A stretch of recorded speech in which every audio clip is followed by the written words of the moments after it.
avec tout ce que vous avez dit, les blocages, quels sont les blocages qui font qu'une personne ne peut ne pas atteindre sa mission de vie? OK. Il y en a, je dirais, à deux niveaux. Il y en a plusieurs, mais je prendrai deux cas. Il y a ce qu'on appelle les tueurs de destinée, ou encore les différents blocages qu'on peut rencontrer de manière extérieure comme intérieure. Et il y a les tueurs de destinée extérieurs et les tueurs de destinée intérieurs. C'est-à-dire que nous-mêmes... Il y a des gens même qui ont leur propre tueur de destinée puis se promènent avec.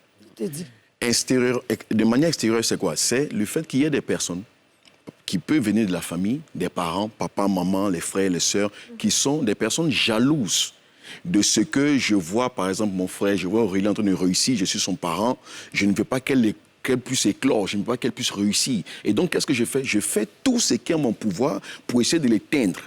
En quoi faisant? Spirituellement parlant, les gens vont peut-être prendre des affaires que tu as. Mais justement, c'est ça. Moi, je veux qu'on reste sur le spirituel, là, OK. avec ça. Les gens vont aller prendre des affaires que tu as pour aller appeler ton nom. Et donc, ça rentre un peu dans le lien de l'émission, on l'a fait sur les noms. Les gens vont appeler ton nom et en invoquant des choses. Des gens peuvent prendre tes cheveux, tes vêtements, ta sueur, les mouchoirs même que tu as utilisés, quelque chose qui est en contact avec toi pour essayer de te bloquer et t'empêcher d'avancer. Des gens même peuvent aller se renseigner sur toi. C'est la raison pour laquelle moi je dis aux gens d'éviter de mettre la photo de leurs enfants sur Internet. Parce que quelqu'un peut prendre la photo avec le nom, mais l'enfant est le résultat d'une union. Et si quelqu'un prend cette photo-là, la personne est capable d'appeler ton esprit et l'esprit de l'homme et la femme, le père et la mère de l'enfant, est bloqué juste à partir d'une photo. Wow. Les gens qui pratiquent le vaudou le font. Et en fait, ça c'est ceux qui bloquent de l'extérieur. Maintenant, de l'intérieur, il y a des blocages. Par exemple, l'envie. L'envie est un gros blocage. L'envie t'amène à vouloir ressembler à l'autre, mais c'est un tueur de destinée. L'envie montre que tu n'es pas satisfait ou que tu n'es pas fier de ce que Dieu a fait. Ou encore, tu es en train de dire à Dieu, mais tu n'as pas réussi en fait ton plan en me faisant. J'aurais souhaité être comme telle personne. Tu vois? Il y a l'envie, il y a la jalousie. Il y a le fait que, prenons même le cas des personnes qui vont chez les féticheurs, les marabouts, les augures, aller consulter. Mais est-ce que vous savez que vous prenez l'image de ce que vous consultez? C'est ça. L'homme est tripartite, esprit, âme et corps. Lorsque tu vas devant quelqu'un qui n'est pas, je veux dire, qui pratique des choses spirituelles et que tu t'en vas dans le but de consulter, de recevoir quelque chose d'une force surnaturelle qui n'est pas de Dieu, mais tu te déformes en fait. Parce que quand Dieu a créé l'homme, quand l'homme a ouvert les yeux, la première image qu'il a vue, c'est son Créateur.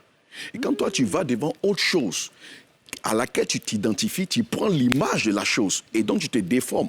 Et en ce sens-là, le couloir de ta vie se tord. Mais est-ce que on peut ne pas soi-même connaître sa mission de vie et des personnes autour vont la connaître, mais ne vont pas peut-être nous dire et vont essayer d'éteindre cette mission-là même avant qu'on ne sache ce pourquoi on est décidé? Oui, c'est possible. C'est possible que... Je prends un exemple. Prenons le cas de Joseph. Joseph est quelqu'un, c'est l'image de toutes les personnes qui sont appelées à régner. Tout le monde est appelé à réussir, mais il y en a qui sont appelés à régner. D'autres deviennent des présidents, d'autres deviennent des rois, ainsi de suite. Et cette personne-là est quelqu'un qui ne savait pas. Joseph avait des rêves, il avait des songes qu'il ne connaissait rien dedans. Donc, il essayait d'en parler comme ça, pêle-mêle, pour essayer de dire à ses frères, à ses parents, ainsi de suite. Mais ce qui s'est passé, c'est qu'eux, ils ont compris. Avec l'expérience que ses frères avaient, ils ont compris que Joseph est en train de lui dire, mais toi, tu veux dominer sur nous, mais on ne te laissera pas. Donc, il y a des personnes qui ne savent pas qu'elles sont destinées à régner. Donc, qu'est-ce qui va les empêcher d'entrer dans ce règne? C'est qu'elles vont commencer à parler un peu plus tôt de ce qui est censé être caché.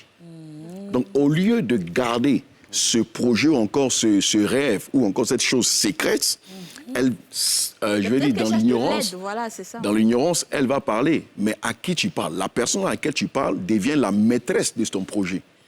Parce que spirituellement, elle peut en découdre, elle peut te bloquer. La preuve, ils ont mis Joseph dans un puits.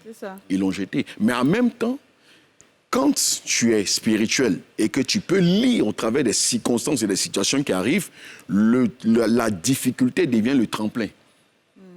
Oui. Alors, je voulais te demander...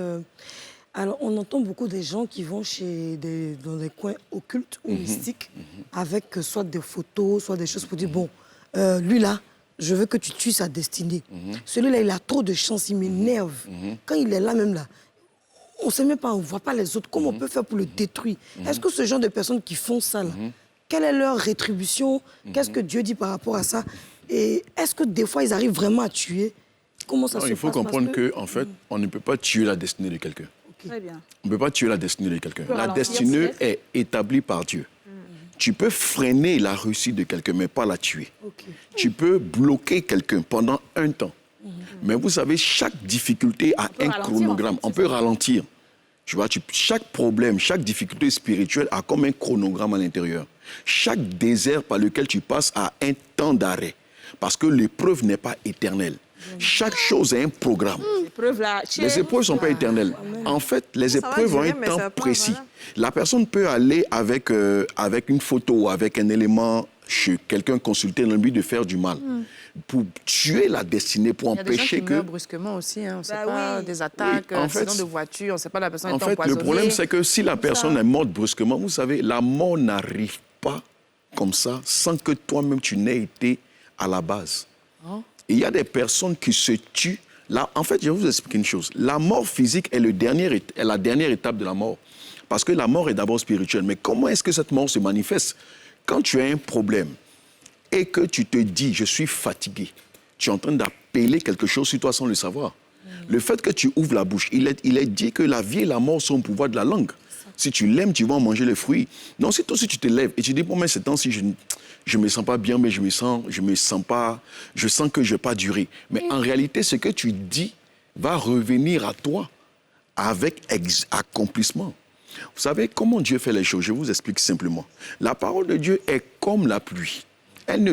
Quand elle descend, elle ne retourne pas sans effet. Quand la pluie tombe, elle arrose la terre, elle féconde la terre, elle donne de la semence, du pain, ainsi de suite.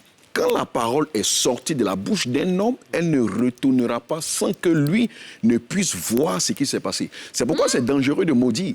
Parce que quand tu maudis, tu es le premier d'abord à subir avant que celui qui est maudit ne subisse. C'est pour ça